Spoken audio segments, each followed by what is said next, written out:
वो कौन सी मछली है जो अंडे नहीं दे सकती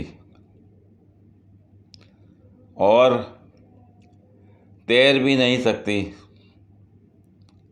जवाब जानिए ब्रेक के बाद। यू फोन, तुम ही तो हो। लीव का ज़ीरा प्लस, सिर्फ अनवर मकसूद की पसंद।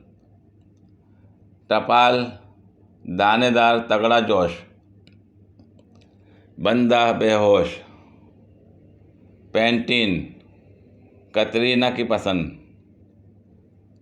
कतरीना सबकी पसंद। जिसमें है चावलों की ताकत।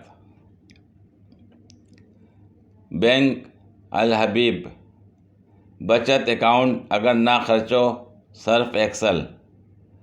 दादी 1 मिनट दाग लगा लूँ?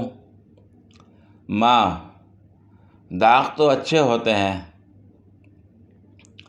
तरंग ही तरंग है, बाकी भूख तंग है।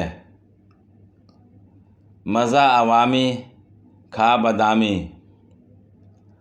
Welcome back.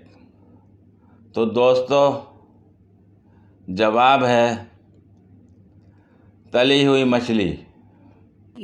बहुत तेज हो रहा है। पूरी वीडियो देखने के लिए शुक्रिया। अगर वीडियो पसंद आई हो तो लाइक और शेयर करें। कमेंट में अपनी राय का इजहार करें। मज़ीद वीडियोस के लिए मेरे चैनल को सब्सक्राइब करें। शुक्रिया।